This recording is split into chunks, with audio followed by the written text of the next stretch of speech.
Osman, unmute yourself. Yes. Bete, where is Zuhaib today? Is he present? Yes. Okay, आ जाता है. ठीक है. You can unmute yourself. Zuhaib, beta, switch on your video.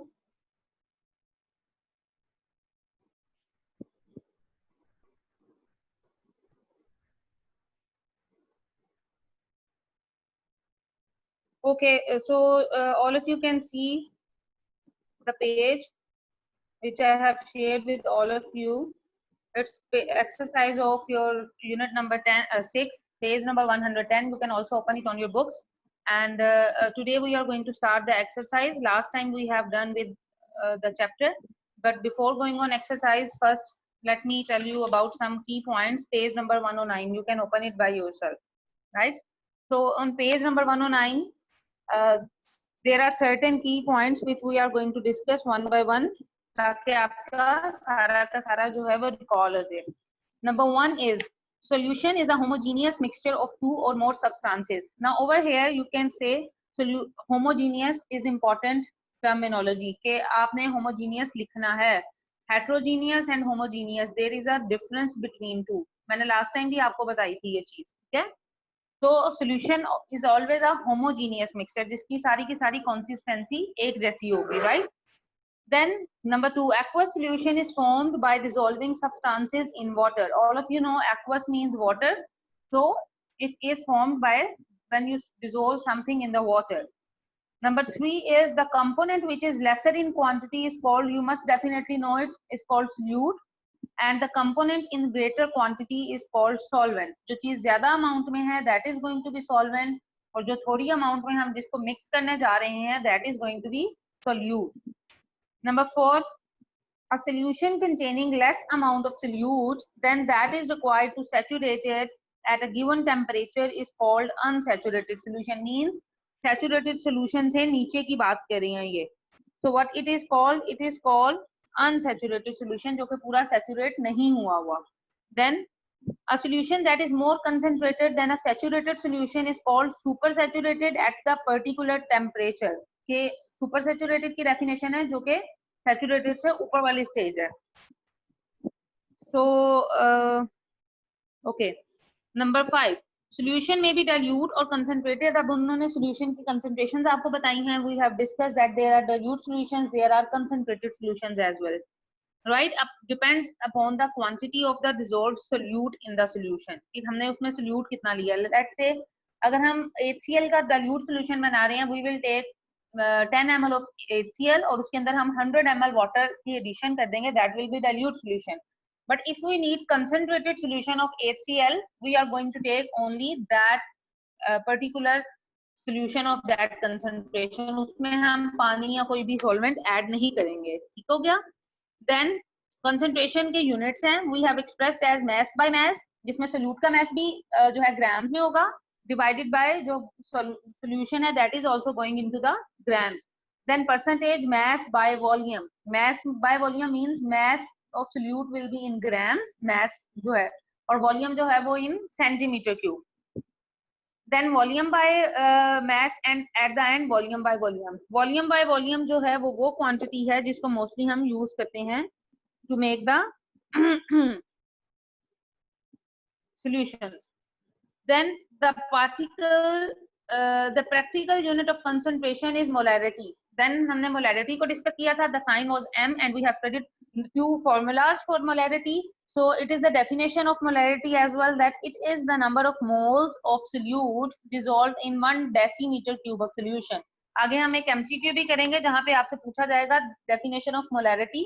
So you must keep this thing in your mind that the unit of unit of molarity when we are talking about solution हमने decimeter cube में लेने हैं. जब हम concentration units की बात कर रहे थे आपको याद होगा कि हम centimeter cube में volume ले रहे थे. So this is the difference, major difference कि आपने molarity में decimeter cube लिखना है. Then solubility की definition है, solubility is defined as the number of grams of the solute dissolved in 100 grams of solvent to prepare a saturated solution at a given temperature. It depends upon solute solvent interactions and temperature. दो factors उन्होंने लिखे हुए और पहले वाला था like dissolves like. Then we have studied about colloidal solutions, that colloidal solutions are also known as Fall solutions, and in these solutions particles are bigger than in the true solutions. Zohaib, now tell me what is true solution. You can unmute. Yes. What is true solution? True solution In किसको बोलते हैं? which the particles are dissolved. Dissolved. और true solution का other दूसरा name क्या है?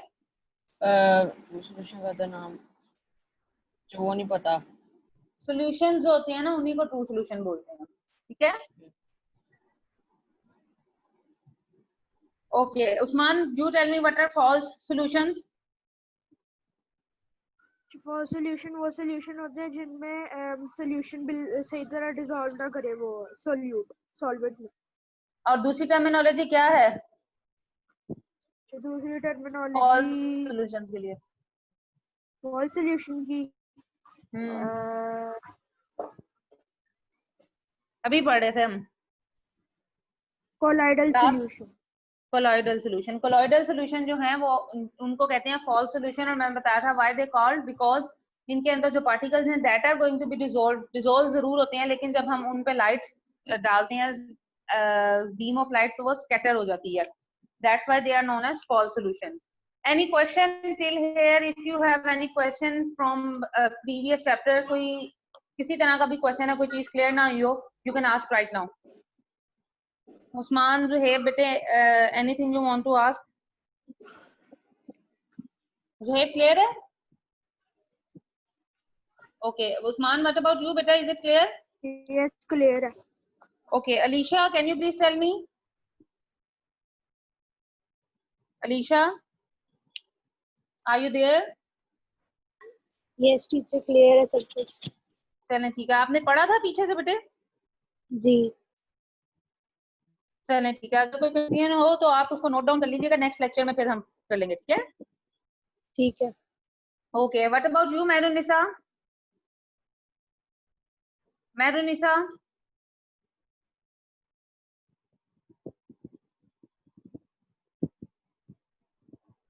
Mehrunisa bete?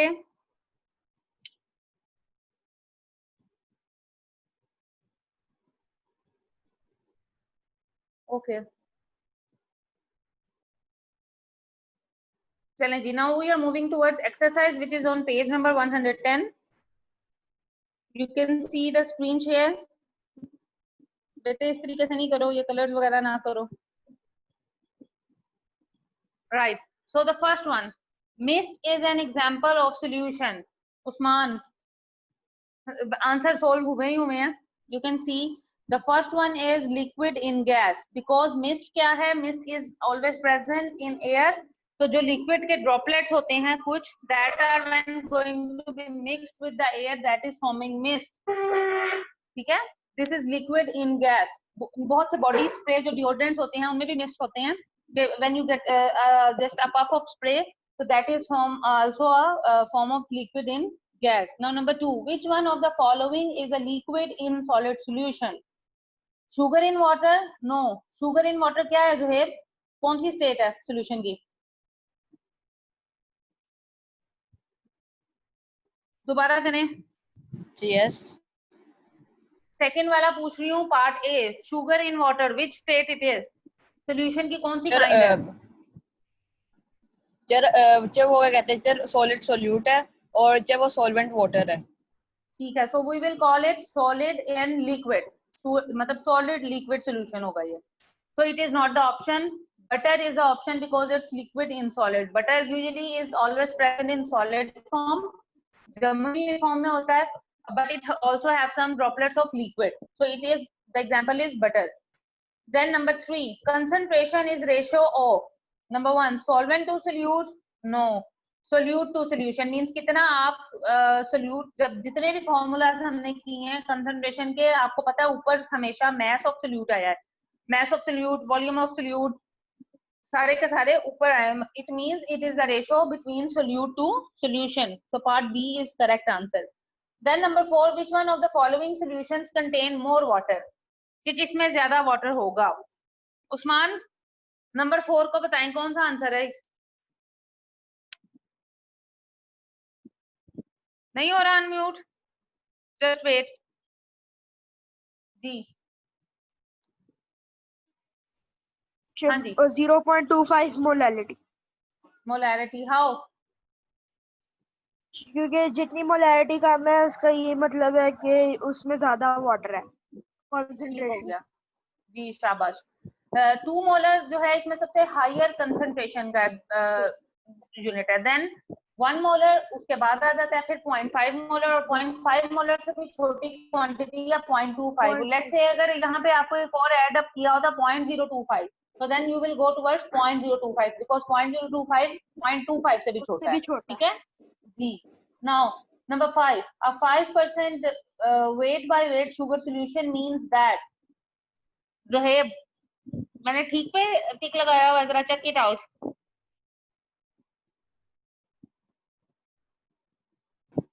Yes. How, कैसे? 5% volume by 5 sugar of चल, क्योंकि इधर इसमें 5 sugar जी बताएं। I don't know. पिटाई करा दूं, कर दूं मैं तुम्हारी आई डोंट नो के बच्चे। हाँ जी उस्मान। पीछे ये इसीलिए क्योंकि वो रेशियो होती है 100 ग्राम्स के अंदर, तो अगर 5% 5 माइनस 100 इक्वल्स 95, तो ऑब्वियसली डी ऑप्शन करेक्ट है। वेरी गुड, शाबाश। सुने जो है आंसर? देखें, हम लोगों ने जब बात की थी ना वेट बाय वेट की, कंसंट्रेशन यूनिट्स की, तो उसमें हमने कहा था हमने 100 जो ग्राम्स है ना उधर तक हमने चीज को लेके जाना है। ठीक है, नाउ दे आर सेइंग कि आपने 5% weight by weight sugar solution बनाना है। इंपॉर्टेंट पॉइंट यहाँ पे नोटिस करने का ये है कि हम वेट बाय वेट ले रहे हैं, मींस मास ऑफ सोल्यूट भी वेट में होगा, ग्राम्स में होगा, और सोल्यूशन का वेट भी जो है वो ग्राम्स में होगा। तो क्या है यहाँ पे 5% बनाना है, इट मींस जो हमने सोल्यूट है वो तो हमने लेना है 5 ग्राम। अब देखें हमने टोटल बनाना है 100 में से आप 5 डिडक्ट कर देंगे, remaining is 95, that is obviously going to be the weight of solution. So answer is 5 gram of sugar is dissolved in 95 gram of water. Let's say if I change the statement, a 10% weight by weight sugar solution means that, क्या answer होना चाहिए? 10% आपने weight by weight sugar solution बनाना है, जो है क्या answer होना चाहिए? करें चल होगा 10% 10 ग्राम of sugar is dissolved in 90 gram of water.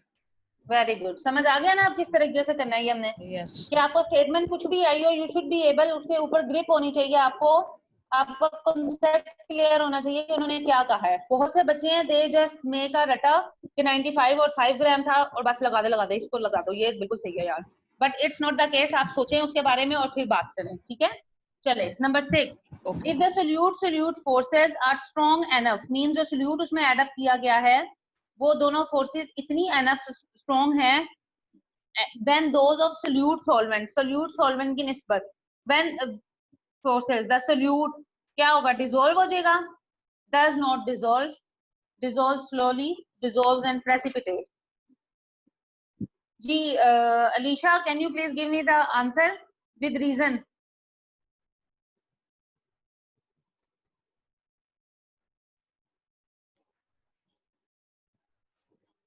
Alisha बेटे आप सुन रहे हैं?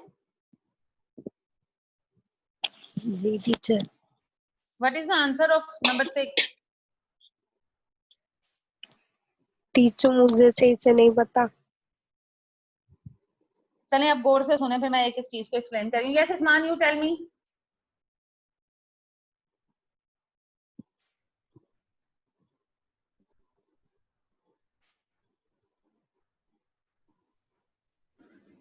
Teacher if the if the solute forces are strong enough, then those of solute solvent forces, the solute does not dissolve. why, reason? जी क्योंकि salute की force strong है salute solvent से। Salute solvent की जो फोर्स होती है वही matter करती है कि कितनी जल्दी कोई सल्यूट डिसॉल्व कर सकता है। और अगर सल्यूट फोर्सेस बढ़ जाएंगी तो ये डिसॉल्व नहीं करेगा। शाबाश। सल्यूट फोर्सेस को सल्यूट सॉल्वेंट फोर्सेस से कम होना हाँ पड़ेगा जी ताकि वो डिसॉल्व करे, और जितना कम होगा उतना जल्दी वो डिसॉल्व करेगा। जी, बिल्कुल बिल्कुल ठीक, सही आंसर बेटे यही है। देखें आप खुद स्टेटमेंट बने कि सोल्यूट की फोर्सेस इतनी स्ट्रॉन्ग है कि वो आपस में ही बॉन्डिंग किए हुए हैं, they are not ready to break their intermolecular forces, then how they are forming solution. वो सोल्यूशन के अंदर सॉल्वेंट के अंदर डिसोल्व ही नहीं होंगी, उसकी फोर्सेस इतनी स्ट्रॉन्ग है तो वो एज इट इज रहेगा और वो नीचे जाके बैठ जाएगा and it will not getting dissolve. जैसे अगर आप मार्बल की बात करते हैं, CaCO3 मार्बल का स्टोन लेते हैं, you want to dissolve it in water, how is it possible? उसकी अपनी ही फोर्सेस इतने स्ट्रॉन्ग है कि वो सॉलिड की शेप को ही छोड़ने को तैयार नहीं है, then it's not possible that it is going to form any solution. Now number 7, which one of the following will show negligible effect of temperature on its solubility? Remember when we were studying about solubility, we have discussed 3 types of temperature, that when heat is going to be absorbed, heat is going to be evolved, and the last one was no effect on heat. उसमें एक very common example थी, that was of sodium chloride. Means ये एक आम common observation की बात है, जब हम खाना पका रहे होते हैं या वैसे ही नमक मिक्स कर रहे होते हैं पानी में किसी भी पर्पस के लिए, तो इसकी ना तो कोई हीट इवॉल्व होती है ना कोई डिसॉल्व होती है। So sodium chloride has no effect on solubility while having the effect of temperature, while KCl, KN3 and sodium nitrate, इनमें या तो हीट इवॉल्व होती है या फिर हीट एब्जॉर्ब होती है। Among them there is a salt that show exothermic reaction और एक है जो एंडोथर्मिक रिएक्शन शो कर रहा है, ठीक है। So NaCl is the correct answer. Now number 8, which one of the following is heterogeneous mixture? Means जो कि solution नहीं है, heterogeneous. Solution is always a homogeneous, जिसकी consistency एक जैसी है। hetero जिसकी variation है, जिसका clear solution नहीं है। मिल्क जो है वो आपको पता है उसकी कंसिस्टेंसी ठीक होती है, that is alright, having the same components. इनको जब आप डिसॉल्व करते हैं वाटर में, that is forming a homogeneous mixture. Then sugar solution is also a example of homogeneous. Now there is milk of magnesia. Milk of magnesia का मैंने formula बताया था, किसी को याद है? जुहेब, उस्मान,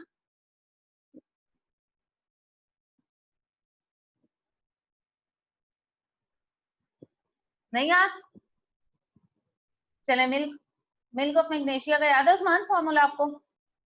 नहीं, वैसे बता रही हूँ, इट्स नॉट नेसेसरी, ये याद करना जरूरी नहीं, बस वैसे बता रही हूँ। कैल्शियम हाइड्रोक्साइड जो है उसको मिल्क ऑफ मैग्नीशिया बोला जाता है, और मिल्क ऑफ मैग्नीशिया मैंने आपको बताया था it is use for what purpose? Medicine में यूज होता है, किस लिए यूज होता है? Remember that? एनीबॉडी भूल गए? Basically milk of magnesia is use for treatment of constipation.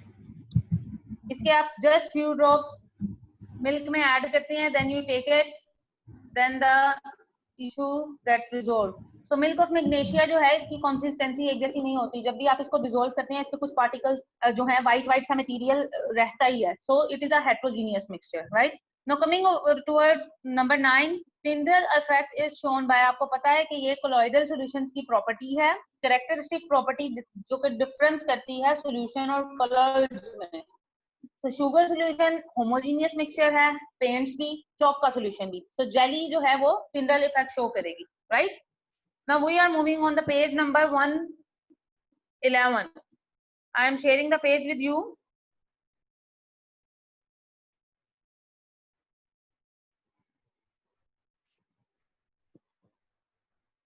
Page number 111, it's over here.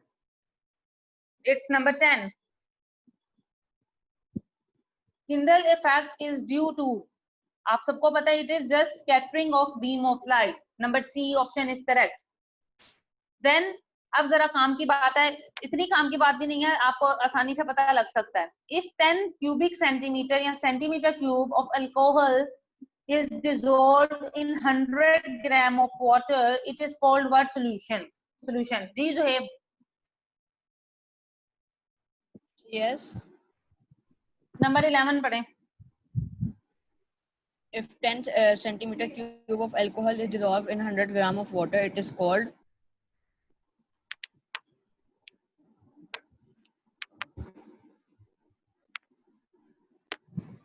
मैंने इसका बस आंसर देना है। हाँ जी, आंसर देना है। तो वो तो आपके जो फिलहाल आंसर दें, उसके स्क्रीनशॉट बाद में भी है। हाँ तो बताओ कैसे आएगा। जैसे देखें, जो 10 सेंटीमीटर क्यूब का मतलब हुआ कि वो वॉल्यूम है, और 100 ग्राम का मतलब हुआ कि वो वेट है। ठीक हो गया, चलें, गुड। बिकॉज 10 सेंटीमीटर क्यूब जो है, centimetre cube is the unit of volume. तो जब हम कंसंट्रेशन पढ़ रहे थे तो ऊपर जो अल्कोहल है, दूसरी चीज आपने ये भी नोट रखनी है, ये नहीं है अगर मैं आपसे ऐसे कह दूं if 10 centimetre cube of water is dissolved in 50 gram of alcohol, तो फिर क्या होगा।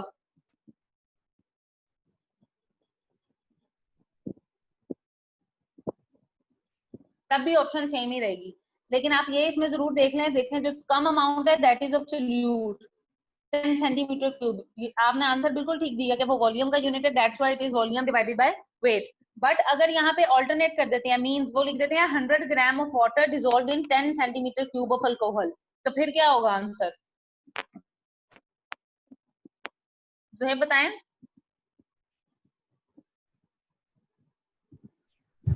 क्या आंसर सेम रहेगा। आंसर सेम रहेगा, ठीक हो गया। समझ आ गई ना, जो चीज कम है वो सोल्यूट है, और सोल्यूट हमेशा ऊपर की साइड पे आएगा फॉर्मूला में, वो चीज ऊपर की तरफ आएगी, that's why this is the answer. Okay, when a saturated solution is diluted it turns into unsaturated solution. Reason आप लोगों को पता ही होगी, because when we have make a saturated solution तो उसकी कंसिस्टेंसी सेम है।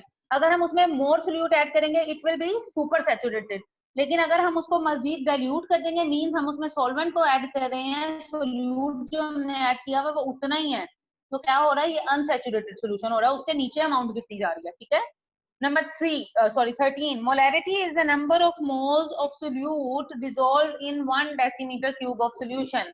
ये डेफिनेशन है, और डेफिनेशन में आपको मैंने बार बार बताया है that you should keep this thing in your mind कि मोलैरिटी की जब भी बात हो रही है 1 decimetre cube of solution, not solvent. देखें यहाँ पे सॉल्वेंट भी है, आपको कंफ्यूज करने के लिए, you should keep this thing in your mind कि हम जब मोलैरिटी की बात करते हैं तो हम उसमें सॉल्यूशन की बात करते हैं, we are not concern much with solvent. ठीक है, तो यहाँ तक आप लोगों का हो गया है exercise. Now coming toward short answers, आप अपने जरा प्लीज नोट्स ओपन करें, शॉर्ट क्वेश्चन आंसर जिसमें दिए हुए आपको।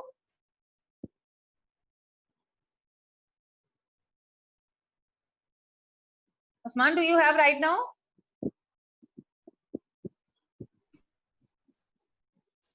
नहीं, वो अंदर रूम में है। यस। ओके, ज़ुहैब ने ओपन कर लिया है। ओके ज़ुहैब, आंसर जरा पढ़ करके सुनाओ मुझे। First one, why suspensions and solutions do not show Tyndall effect while colloids do? जुबानी पहले बताओ जरा मुझे इसका आंसर। ओके ओके, मैं कर रही हूँ अनम्यूट। हाँ जी, अब बताएं। क्या इसके आंसर है ही नहीं, खाली टेस्ट योरसेल्फ के आंसर हैं।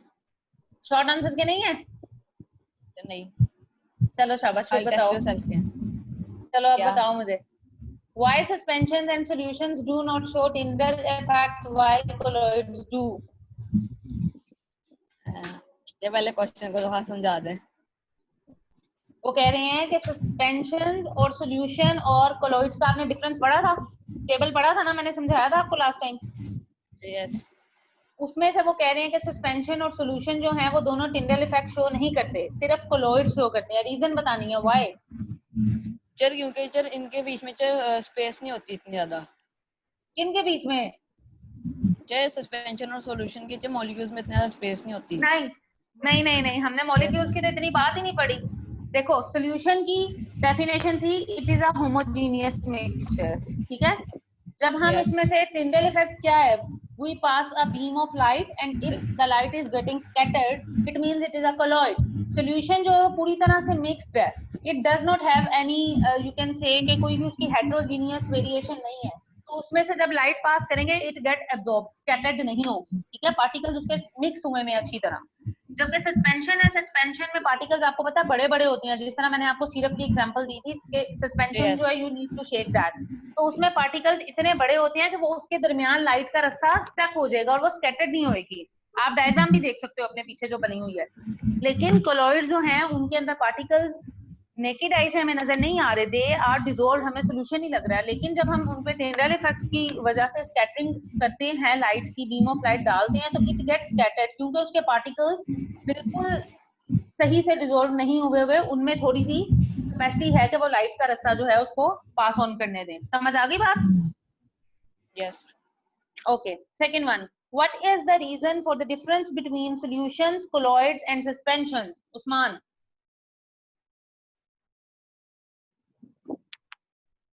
तो बहुत सारे रीजंस हैं।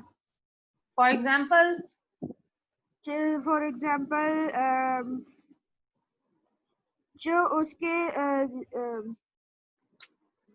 जो सस्पेंशन की एक सस्पेंशन कोलॉइड और सॉल्यूशन की एक एग्जांपल ये है कि सॉल्यूशन फिल्टर पेपर के थ्रू फिल्टर नहीं किए जा सकते, वो इतने छोटे हैं कि वो नेकेड आई से भी नहीं देखे जा सकते, और वो फिल्टर पेपर जो नहीं नेकेड आई से वो नहीं देखे जा सकते, और फिल्टर पेपर से उनको फिल्टर किया जा सकता है।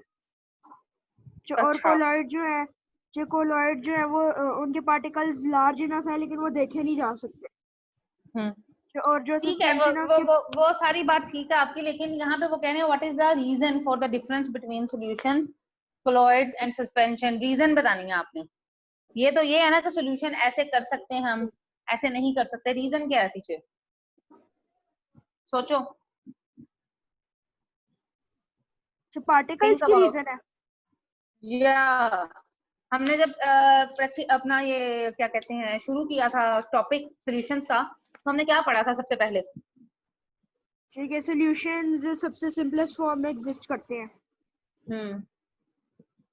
और हम सिंपली इसमें ये कह सकते हैं, एक मिनट, हाँ जी, हम सिंपली इसमें ये कह सकते हैं कि सॉल्यूशन जो है वो solution and colloids are homogeneous mixture. सबसे पहले तो ये बात लिखेंगे, बट सस्पेंशन जो है that is heterogeneous mixture, it's not homogeneous. और फिर हम उसको आगे से ये फर्दर बता सकते हैं, वो ही जो ऊपर वाला आंसर है बस उसी को थोड़ा सा घुमा फिर आके चेंज करके आपने उसके अकॉर्डिंग लिखना है। मींस कोलॉइड्स में आप लिख सकते हैं दे show Tyndall effect while solutions and suspensions don't, मतलब इसी तरह से आपने बातों को थोड़ा सा मॉडिफाई करके लिख देना होता है, ठीक है। या आप ये भी लिख सकते हो कि वो बात भी आपकी ठीक है, एवेपोरेशन क्रिस्टलाइजेशन, लेकिन वो थोड़ी सी बाद में आ जाती है। सबसे पहली चीज हम ये लिखेंगे इनकी डेफिनेशन कि सस्पेंशन जो है वो हेट्रोजीनियस है and both remaining are homogeneous. And फिर सेकंड पे आप लिख दोगे, हाँ जी, फिर आप कैरेक्टरिस्टिक प्रॉपर्टी जो डिफर करती है कोलॉइड्स को सॉल्यूशन के साथ आप उसको लिख दोगे। लिखोगे टिंडल इफेक्ट शो करते हैं colloids, that's why they are known as false solutions, while solutions don't show Tyndall effect, that's why they are known as true solutions, right? Then number 3, why the suspension does not form a homogeneous mixture? कि suspension जो है वो homogeneous mixture क्यों नहीं बनाती, suspension heterogeneous क्यों रहती है?